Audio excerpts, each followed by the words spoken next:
मुख्यमंत्री डॉक्टर मोहन यादव की अध्यक्षता में मंत्रालय में कैबिनेट बैठक हुई।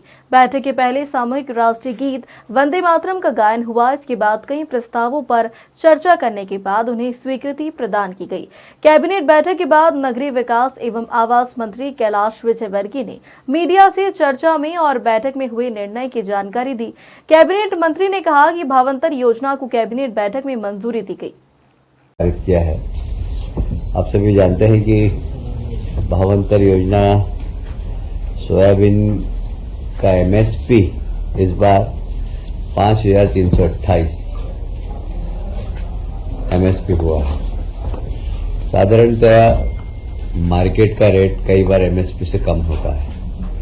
इस बार तो शायद करीब करीब बराबर जा रहा है, पर हाँ फिर भी कुछ स्थानों पर एमएसपी से कम है मंडियों में रेट। किसानों का नुकसान नहीं हो, ये हमारी जवाबदारी है और एमएसपी पे ही उनको भाव मिले और इसीलिए भावांतर योजना प्रारंभ की है। इसमें किसान किसी भी रेट में खरीदे। एक पूरे प्रदेश की मंडियों का मॉडल रेट निकालेंगे और उस मॉडल रेट से कम में यदि उसका बिकता है तो मॉडल रेट और भावांतर के बीच की राशि किसानों को मिलेगी। तो किसानों को एक बहुत बड़ी राहत है।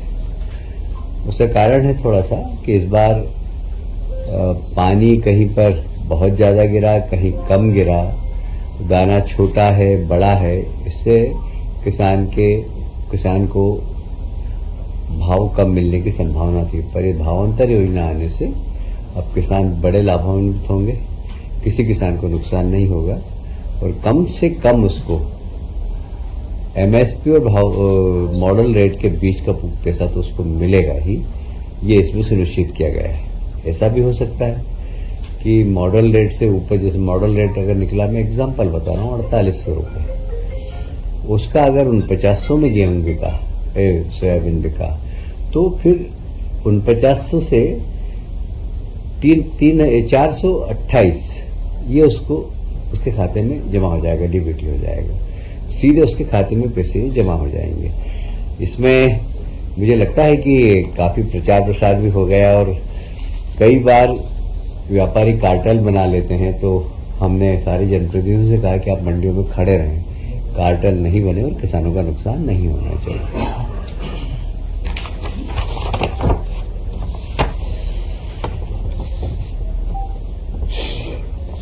कोदो कुटकी आप सभी जानते हैं कि एक समय में कोदो कुटकी 2 रुपये और 3 रुपये किलो किसानों को बड़ी मुश्किल से मिलते थे और ये कोदो कुटकी वहीं पैदा होता था जहाँ पानी नहीं होता था, कम पानी में। और हमारे देश के प्रधानमंत्री जी ने कोदो कुटकी का भाव पूरी दुनिया के अंदर बढ़ा दिया और हेल्थ के प्रति जो कॉन्शियस लोग हैं, आप सब लोग कोदो कुटकी ही खाते हैं, गेहूं छोड़ दिया। उसमें से एक मैं भी हूं। जैसे बहुत सारे लोग हैं जो कोदो कुटकी खाने लग गए। एक समय था जब ये 2 रुपये 3 रुपये में मिलता था और माननीय प्रधानमंत्री जी ने इसकी खेती को भी प्रोत्साहन दिया है। एक लंबी घटना है, पर मैं आपको कभी बाद में बताऊंगा। वो कोदो कुटकी का रेट मिले, हमारे 11 जिलों में किसान बोते हैं और उनको सही मूल्य मिले और उस खेती के प्रति भी प्रोत्साहन मिले उनको। इसलिए एक तो रेट हमने किया है 3500 रुपये प्रति क्विंटल, ये किया है कुटकी का, और कोदो का है 2500 प्रति क्विंटल। ये सब 250 और 300 रुपये प्रति क्विंटल में बिकते थे। मतलब मैं किराने वाला हूँ, इसलिए मुझे मालूम और ये एक राज्य सरकार ने बहुत अच्छा काम किया, श्री अन्न फेडरेशन बनाने का निर्णय लिया है।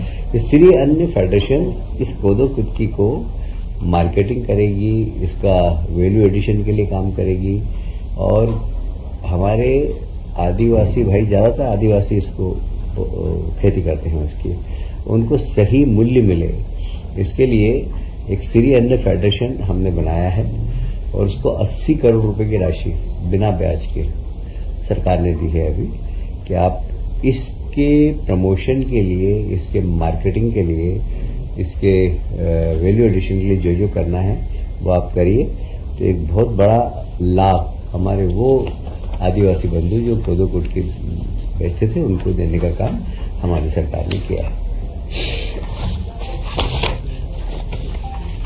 रेशम समृद्धि योजना, ये भी एक समय में हमारे यहाँ काफी होता था, पर अब धीरे धीरे कम हो गया।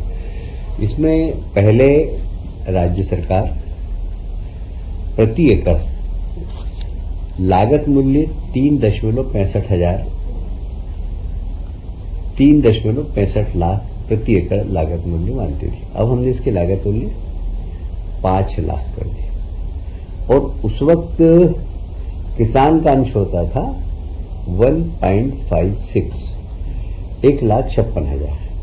अब हमने उसको 5 लाख कर दी और किसान का अंश भी कम किया है। अब किसान का अंश हो जाएगा 1,25,000 जनरल किसान का, और SC/ST के किसान का सिर्फ 50,000।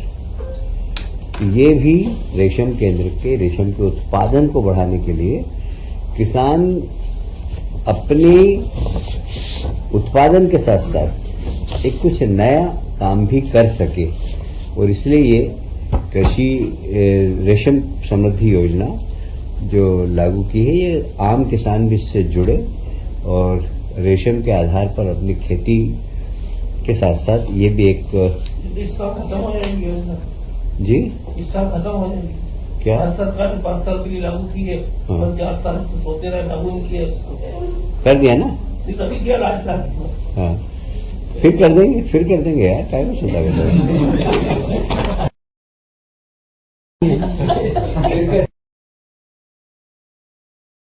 भारत सरकार ने सूक्ष्म लघु और मध्यम उद्योग जो MSME है, वो कोविड के वक्त तो बहुत संकट में आ गई थी, और आपको याद है प्रधानमंत्री जी ने MSME को बढ़ावा देने के लिए अलग से बैंक लोन,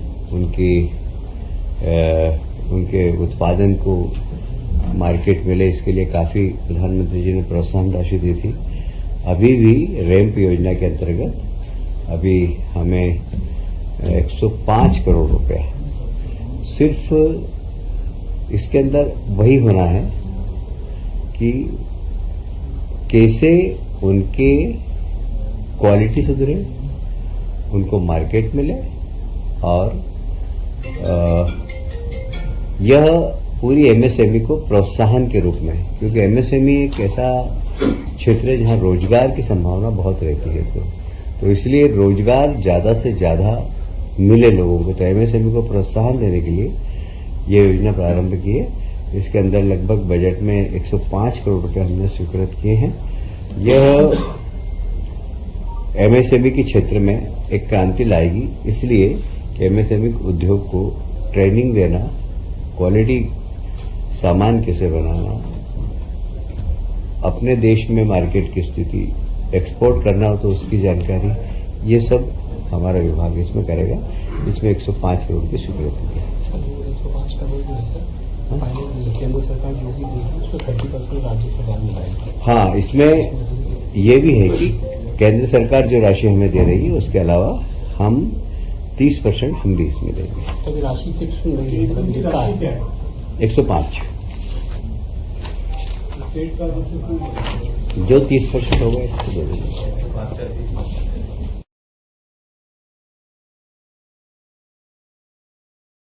आपको याद होगा हमारे एक विधायक थे,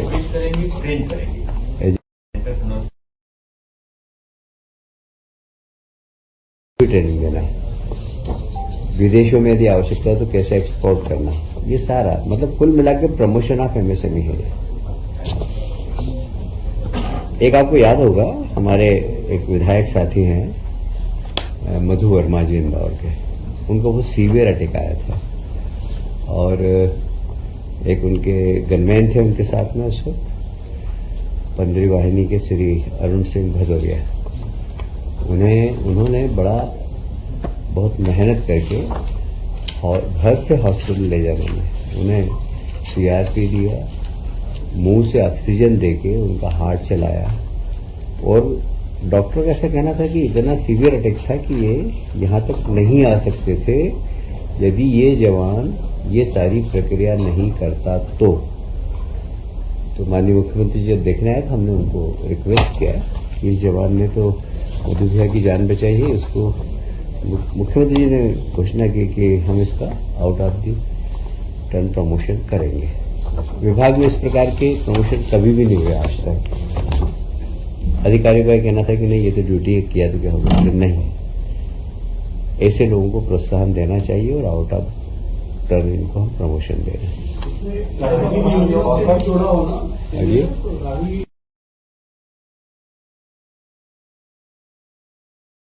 काफी दिनों से मांग थी कि पेंशनरों को पेंशन में वृद्धि की जाए, तो इस बार हमने 5वें और 6ठे और 7वें है ना, 6ठे और 7वें वेतन आयोग में इनकी पेंशन बढ़ाने का निर्णय लिया है। इसमें सरकार को लगभग 170 करोड़ रुपए का बजट प्रावधान करना है।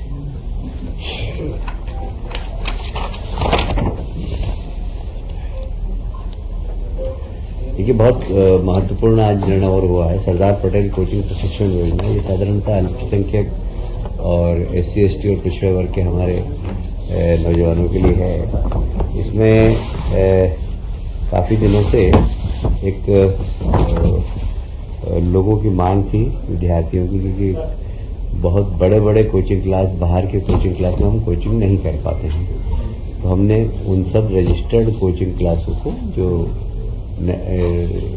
नेशनल लेवल की हैं उसमें भी प्रशिक्षण प्राप्त कर सके, इसलिए उन सब का रजिस्ट्रेशन करने का पहली बार निर्णय लिया है। दूसरा, उनके आवास के लिए, यदि वो शहरी क्षेत्र में पढ़ते हैं, ग्रामीण क्षेत्र के लोग आते हैं तो शहरी क्षेत्रों में पढ़ते हैं, तो उनके आवास का किराया भी सरकार देगी। तो 1000 रुपये उसके लिए भी हमने प्रावधान किया है कि वे प्रशिक्षण प्राप्त करें किसी भी प्रकार की प्रतियोगी परीक्षा के लिए, तो वे अगर शहर में आकर रहना चाहें तो रहने के लिए सरकार उनको 1000 रुपया प्रति माह देगी। ये लगभग 5000 से ज्यादा युवा यहाँ पर इसमें अभी तक हमारा अनुमान है कि लेंगे, वो इससे ज्यादा भी हो सकते हैं। कितने भी युवा भाग लें, हम सब हाँ OBC है। आज की सत्यनारायण की कथा समाप्त है।